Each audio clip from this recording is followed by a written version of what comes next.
Olha, Vanderlei, a gente tem que olhar as coisas como elas são, né? Não adianta ficar inventando situações. A vida como ela é. Exatamente. O futebol brasileiro, ele não está muito atraente de ser visto.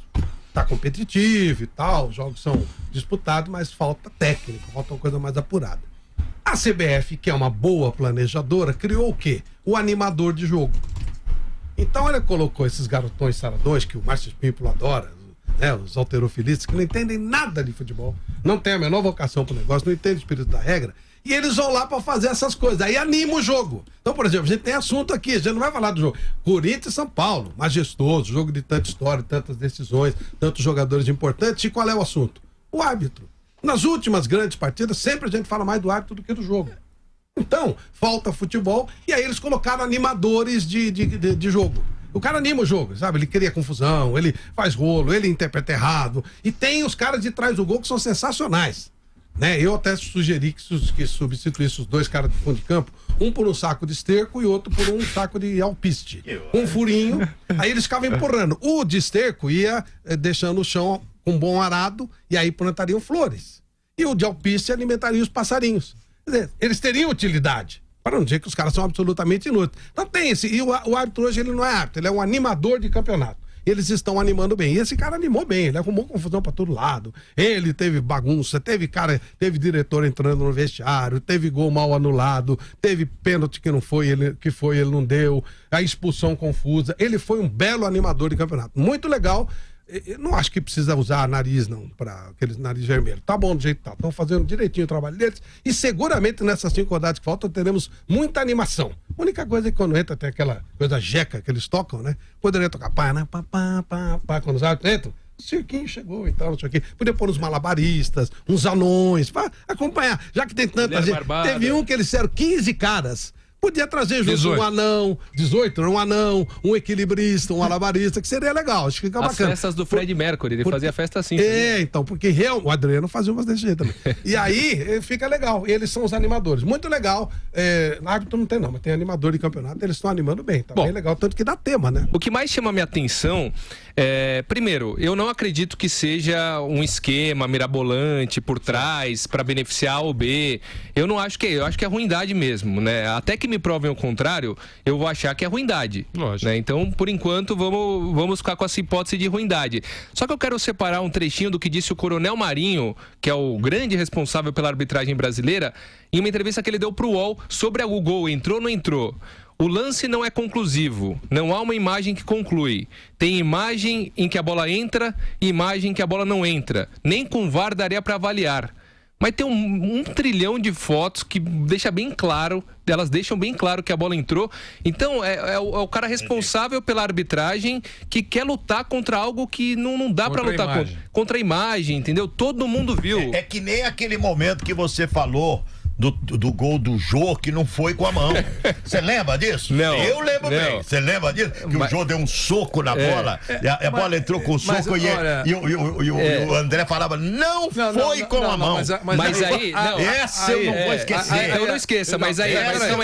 Calma aí, que ele citou... Ele citou. Calma. Eu vou deixar de falar.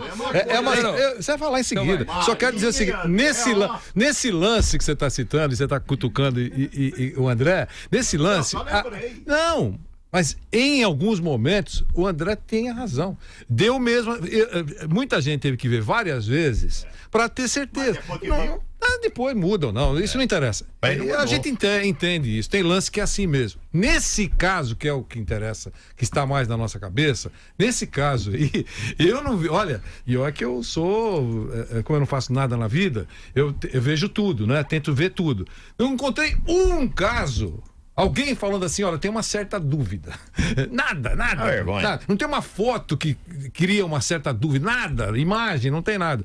É isso que o André estava se encaminhando para falar, é uma verdade. Mas só para deixar bem claro, né, sobre o lance do Jô, na época, tem o comentário aí para quem quiser acompanhar da época do Esporte em Discussão, eu disse o seguinte, eu falei, quem diz que o Jô foi malandro e colocou o braço para a bola entrar, tá falando em cima da regra. Quem diz, a bola bateu ali, entrou e o gol tem que ser anulado, não tá falando em cima da regra. Porque eu coloquei que a regra, ela fala em ato deliberado, ou seja, foi deliberado. Então, mas aí, se você acha que foi deliberado, você tá certo. Então, o gol teria que ser anulado. Agora, o meu ponto era o seguinte... Deu uma cortada na bola. Então, mas não foi nem com a mão, foi com o bíceps. O bíceps, a mão fica bem distante do bíceps, né? Então não foi uma cortada... Tinha feito bastante garra, bíceps estava grandão. Então, isso aí. Vanderlei, corta aqui o Nilson, por favor. Depois eu sou indelicado. Não. Lembra do Rolando, Léo? Corta o Nilson, porque primeiro que isso é calúnia, difamação, e você sabe o que tá acontecendo com quem fala sem ter prova, depois pode se dar mal. Eu vou lá, eu me E aí? Então, mas tá explicado já. O negócio do Jô é o seguinte: se você achou que ele teve a malandragem, o gol tem que ser anulado. Se você acha. Não. Só pra deixar bem claro. Agora, para deixar claro para você, há uma reunião marcada para o final do mês dos homens que comandam o futebol no mundo para tirar essa palavra deliberadamente. Então, só queria que todo mundo soubesse, porque o André encaixou e é verdade, mas agora pode ter uma mudança de alguma coisa nas regras, entre elas a exclusão da palavra deliberadamente. Agora vamos, André. Talvez, Vanderlei, só para fechar, esquecendo o Jô já, mas a regra, para ela ser mais justa, o infrator se beneficiou utilizando o braço, é anulado, independente do ato ser deliberado ou não. Se o cara levou uma vantagem ali, a bola passaria e ele se beneficiou daquele lance, então anula o gol, acabou, não tem conversa, não tem mais discussão, entendeu? Então o ato deliberado, ele abre margem para muita coisa, porque você teria que estar dentro da cabeça do jogador. Agora, voltando, né, sobre essa situação do atual momento da arbitragem brasileira, eu acho que é muito mais a ruindade. Só que o problema é, errou. Na hora, por exemplo, que eu tava atrás do gol, bem pertinho, eu disse o seguinte, eu falei, pra mim tinha sido uma defesa do Jean, só que tem que levar em consideração que eu tava na diagonal. O adicional, ele tava na altura ali, do lado, entendeu? Então, pra ele não tinha o jogo de imagem que aconteceu pra mim, que tava na diagonal, então você não tem uma noção de profundidade. Agora, pro adicional que tava do lado, olhando a 1 metro de distância, é complicado, né, Vanderlei? É complicado ele não ter visto que aquela bola não entrou. Mas ainda sigo, até que me provem o contrário, ainda sigo na linha da ruindade, não do esquema da arbitragem brasileira para beneficiar a A ou B.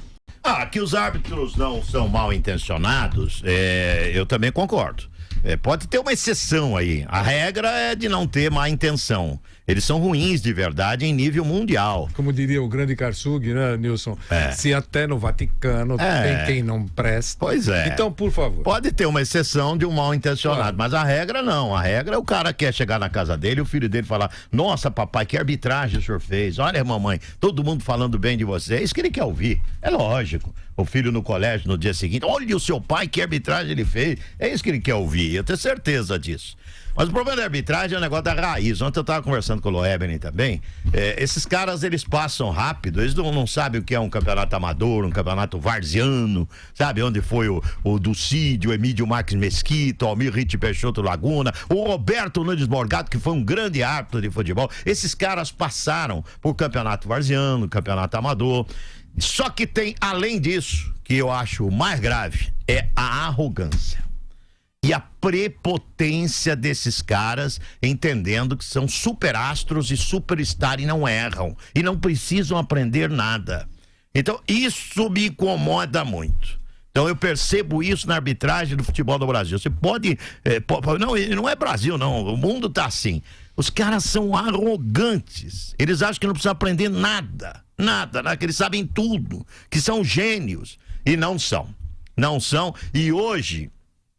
Não que os mais antigos não errassem, erravam também.